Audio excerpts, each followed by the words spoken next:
Attention to all founders, hustlers, and hardworking entrepreneurs. The Hustle's 2024 Entrepreneurship Trends Report is out now, and it's a goldmine of valuable strategies, data-driven insights, and expert tips for elevating your business.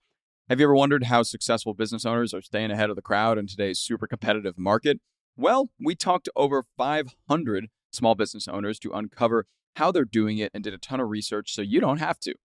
We know you're busy building your business, so we got you covered. The Hustle's 2024 Entrepreneurship Trends Report is something you don't want to miss.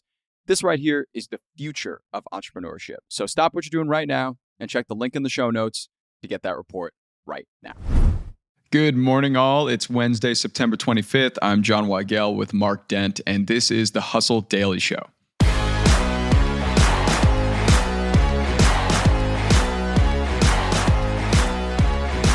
Tech companies really want to make smart glasses happen. We've seen the release of Google's Google Glass and Snapchat's Spectacles only for humanity to collectively decline their societal adoption.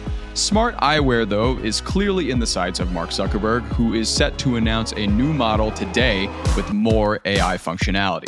This is off the heels of their surprisingly successful AI-integrated Ray-Bans model. So is this the start of a whole new smart glasses tech race here? We'll get to that in a bit, but first let's give you the hits and headlines in business and tech. To start us off today, Coca-Cola abandoned its new permanent spice soda flavor just 6 months after its release. The flavor, which wasn't at all spicy, will be replaced by a new flavor in 2025. Mark, did you drink the spicy Coke?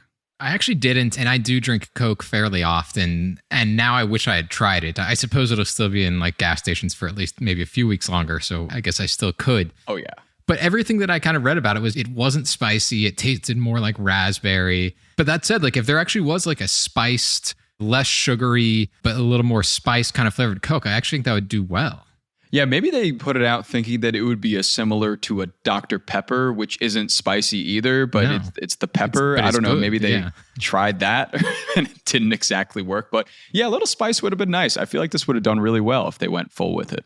Maybe that'll be their new flavor for next year. It will be like actual spice. Yeah, it'll be called Coca-Cola. Spice would have been nice. Yeah. Next, TikTok is throwing in the towel for its music streaming service. This is just 2 years after the service's release in an effort to compete with Spotify and Apple Music. TikTok Music will close on November 28th, and the parent company ByteDance will continue to partner with other streaming services and not promote their own anymore. Next, not sure if you're aware of this, but like many social platforms out there, LinkedIn is also actively training AI using your LinkedIn profile and activity. If you want to opt out, by the way, you can go to settings, you can go to data privacy and turn off the option under data for generative AI improvement. If you don't want to opt out, just keep doing what you're doing. From there, we go to Microsoft. Microsoft unveiled its new correction service to automatically revise AI-generated text that's factually incorrect. The tool flags suspicious text before fact-checking it against the source of truth. Microsoft isn't the first to try to keep AI honest. Google has also had a feature in Vertex AI meant to, quote, ground language models. So, Mark, what do you think about this correctional plugin for AI? Well, I think just from like the most very basic standpoint of someone who like just listens to what we just said and has no sort of background in AI, which is, more or less the two of us, by the way. We're not experts by any stretch on it, but it's like, okay, so they're going to use the AI that gets a lot of things incorrect by setting another piece of AI on it to make sure that it's correct, even though that AI is just as liable to screw things up as the first one. That's the basis. And then when I actually read more about it and like read what a few experts thought of it, it's like they're even more skeptical of it than I am. Yeah, right. Like the people who know this isn't like how you're going to be able to fix what they call hallucinations from AI, because the fact checker AI can just do the same exact thing. Yeah, it's kind of really the equivalent of slapping duct tape on a leak. Yeah. I'm surprised they just don't tweak the AI models to get things factually incorrect less of the time rather than create a whole new AI model to fix the old AI model, which they could fix in the first place. So it's also very weird that it's also not a third party developing something like this. It's Microsoft developing something that's like, hey, our AI isn't good enough to give you factually correct things all the time, so we have to fix it. It's really weird. I know. It's kind of strange. Well, that's why they got to follow people on LinkedIn now to be able to get all the truth from LinkedIn influencers, I guess. That's right. That'll train the AIs. That's where it'll come from. Yeah, that's perfect. And finally, Blackstone and Vista Equity Partners will acquire Smartsheet for $8.4 billion. That's a big chunk of change. The all-cash offer of $56.50 per share puts an about a 41% premium on the company's average stock price. Okay, on to the main story today. It's 2024 and new smart glass technology is within our sight. Meta is set to announce today another pair of smart glasses after some surprising success with their Ray-Bans smart glasses. We've been here before with other companies like Google and Snapchat, and even Meta has put out a few variations themselves. So Mark, let's start with Meta's Ray-Bans model. Why has everybody been talking about this lately? Why has it gained so much traction? Well, last year, Meta came out with this Ray-Ban smart glasses model. And, background of all of this is that Meta has really been trying to get into the kind of headset business. And that's kind of like the whole point of Meta, right? Is they want us to live in an augmented reality world, right, and really get us used to that. And, therefore we're all going to have to walk around with glasses one day if that's the case.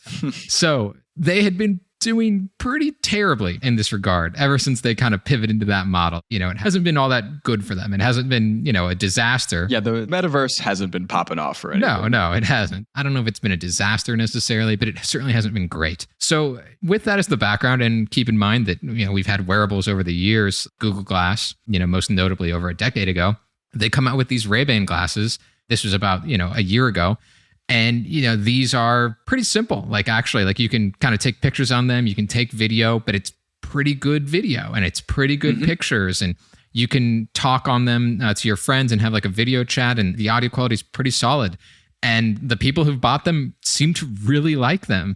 It's unclear exactly how many have been sold, but according to the Wall Street Journal, about 700,000 of them have been shipped in just under 12 months, which is more than double what a previous iteration that Meta had tried with glasses from a couple years ago in a roughly the same time frame. So yeah, these are glasses that look like real glasses, and they don't look really geeky or anything. So people like them. Mm-hmm. Yeah, and it's very interesting that they have come in at this time and gained so much fanfare right now, given that, as you mentioned, Meta's been trying to get us all into the glass wearing and headset wearing situation. They've been coming out with a lot lower cost models than their competitors, right? So you have these glasses and they're $299, these Ray-Ban glasses, compared to, for example, a Apple Vision Pro, which was just out of this world price-wise, or like the Humane's AI Pin, which is about $600, $700 plus a subscription. So they're really attacking this at a lower price point and trying to get a lot of early adopters. And I saw a lot of articles on this on The Verge and also on Wall Street Journal about how creators were really attracted to these Ray-Ban glasses because not only did they let them shoot photo and video that were pretty good, but also they don't look dumb. That's kind of the whole thing about them. If you make something that makes people look dumb, they're not going to wear it. That might be the most impressive thing about it is these glasses. I mean, they look like sunglasses, basically. They're Ray-Bans. Is that they do just look normal. They're not cutting edge in fashion, I would say, but they look like something you would just see somebody wear on the street and have no opinion about it. Yeah. And maybe you'd say, okay, those look kind of cool. Whereas when you think about the Google Glass from a decade ago, you just looked like a fool if you were wearing them. If you saw someone wearing that and walking down the street or walking in a Target or a Walmart or something, you would be like, what is this person doing? Right. What are they up to? And what have their life choices been, to this point? Yeah, it sets off an alarm, right? But now it seems like Meta has found a pretty good place with the glasses, and now they're kind of expanding that because they're announcing a new one as well, which is, why not at this point?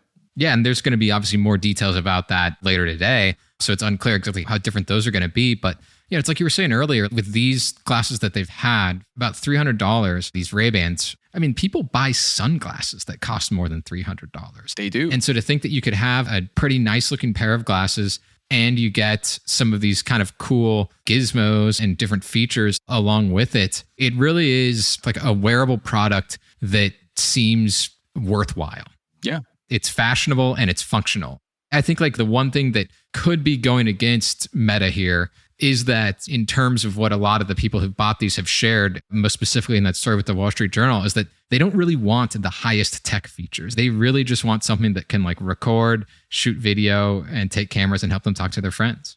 Yeah, that's really it. And kind of on that point, these Ray-Ban glasses had AI functionality, right? And it seems like a lot of people in that Wall Street Journal article were complaining about the AI functionality, saying that they don't really want that. They just want exactly what you said, something that could take photos and pictures and, help them with everyday life. But it seems like the AI is continuously pushing its way into that. I'm sure that the next iteration of these, when they're announced today, will have a lot more AI integration on them, as everything is nowadays with all these companies. I mean, earlier today, I already checked off the box on my LinkedIn, so AI couldn't use my LinkedIn profile. And that is what it seems like some of these glasses wearers are like, I want to check off and make sure that the AI doesn't do anything on my glasses here. And the AI features that are on the glasses right now are pretty similar to like what Apple is going to roll out on its new iPhone once all that Apple AI kind of comes on, which is that they're fairly basic. It's like you can sort of focus in or pinpoint on like an object, and then like an AI can tell you more about that. Yeah. But like, who's legitimately going to use that? Are you going to like look at your neighbor's house or something? Unless it could maybe directly tell you like the Zillow value, or maybe it will be able to someday. I think someone might like that. But truly, like the AI features on it are just not that interesting to people. Yeah. And so it's certainly possible that the AI will get more impressive and then people will want it. But we're not there yet. Obviously, Meta wants to get there quickly. And not only that, they want to get to the next step, which is AR comes after AI. Right. And that's where they're really hoping to become the leader. Exactly. And, with all the other competitors in the market, Amazon actually started selling a pair of smart glasses called Echo Frames.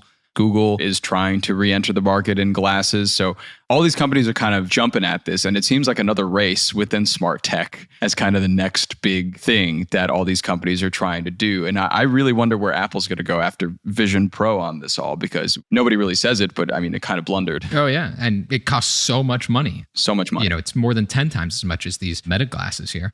Yeah. So, I mean, we'll see more what happens at the big reveal today.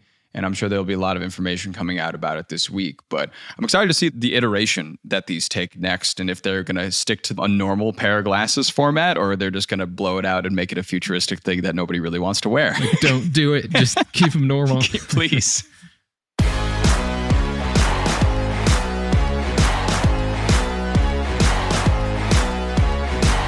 All right, and that'll do it for us today. Thanks for tuning in to the Hustle Daily Show. We're a proud part of the HubSpot Podcast Network. Our editor today is Robert Hartwig, and our executive producer is Darren Clark. We've got a ton more tech and business coverage in our newsletter. If you're not subscribed, go get signed up at thehustle.co/email. Throw us a follow on Instagram, and keep it zesty, everybody. We'll see you tomorrow.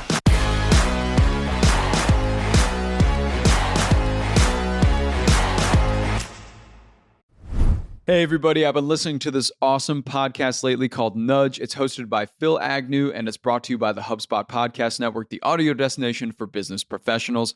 Have you ever noticed how the smallest changes can have the biggest impact? On Nudge, you learn simple evidence-backed tips to help you kick bad habits, get a raise, and grow a business. Every bite-sized 20-minute show comes packed with practical advice from admired entrepreneurs and behavioral scientists. Nudge is fast-paced but still insightful with real-world examples that you can actually apply, and it's the UK's fastest-growing business podcast. I was listening to an episode recently where Phil had on Nick Kalenda, who is a former mind reader and psychic who now works with big companies in their sales departments on selling more products. It's absolutely mind-boggling, and you got to check this out. If you want an MBA's worth of insight in one single podcast, this show is right for you. Every 20-minute podcast gives you something extra special. And you can listen to Nudge wherever you get your podcasts. Super quick question here. How many tabs do you have open right now? If you're like me, it's a lot. And if you're running a business, it's a lot more. And with all those tabs, you're spending more time searching through data and less time, growing your business. But HubSpot's customer platform brings all your tools into a single, powerful place that your teams can use together. So close those tabs. It's business growing time. Visit HubSpot.com to get started today.